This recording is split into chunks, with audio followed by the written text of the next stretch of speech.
Hoy vamos a descubrir el secreto de los snacks más famosos a la hora de ver una peli, las palomitas de maíz. ¿Cómo es que un simple grano de maíz puede explotar y convertirse en esa cosa blanca y crujiente? Pues resulta que cada grano tiene dentro una pequeña reserva de agua y mucho almidón, es decir, tienen una reserva energética en su interior. Y para proteger esta reserva, el grano dispone de una armadura casi impenetrable. Su cáscara, que es súper resistente e impermeable. El agua que contiene en su interior no puede escapar.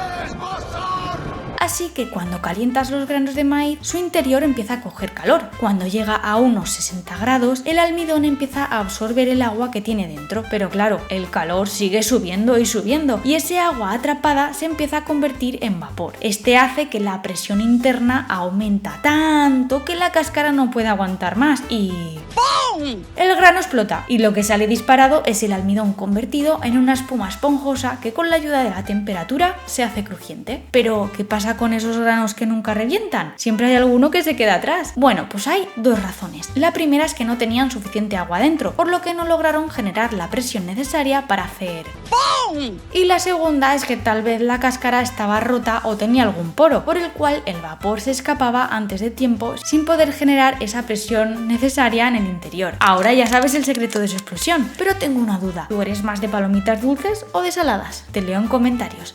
Y si tienes curiosidad sobre por qué la cafeína nos mantiene despiertos, te lo cuento aquí.